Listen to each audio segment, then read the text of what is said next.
бер шықпақшы олар. Ассалаумағалейкум қазақ елі. Маралды ауылының жанында текен жеген жер. Осы жерде де барлау жұмыстарын жасап жатыр дейді. Мына жерде халықтың чаппа жері бәрі чабатын жерлер. Осы жақтың бәрін алтын қазамыз дейді. Барлау жұмыстары жүріп жатыр. Қазір сол барлап жатқан жерлерін көреміз. Қазып кеткен жерлерін. Мына жерде малдар жайылатын ауылдың алыста көрініп тұр. Чандатып жүрген сол салынып жатқан фабрика жатыр ар жағында. Мына жер кезінде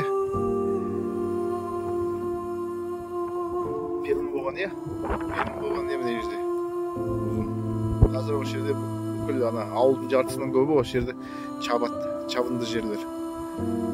Сол ар жағын көрсетеміз. Барлау жасаған жерлер. Мына барлау жасаған жерлер бар. Текен деген жердің барлау жасаған жерлері қазылған, бірақ та тегістелмеген. Көрдіңіздер ме?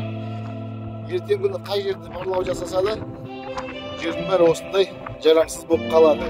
Көрдіңіздер ме?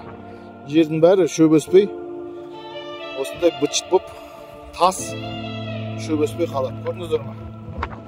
Ар жағын бәрі, ана таудың ар жағын бәрі солай болып тұр.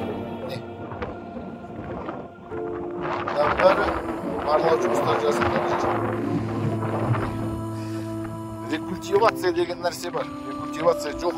Мұның бәрі дөңбек. Мына жерде адам қалай шабады? Кәдімгі мынандай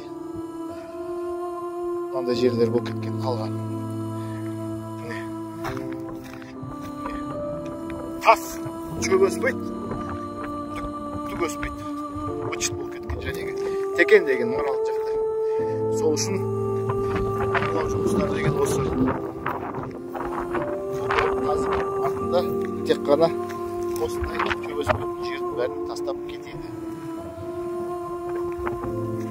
Сол айтайын дегенім, осы сияқты қопарып тастағаннан кейін ешқандай рекультивация табиғатты өз қалпына келтірмейді.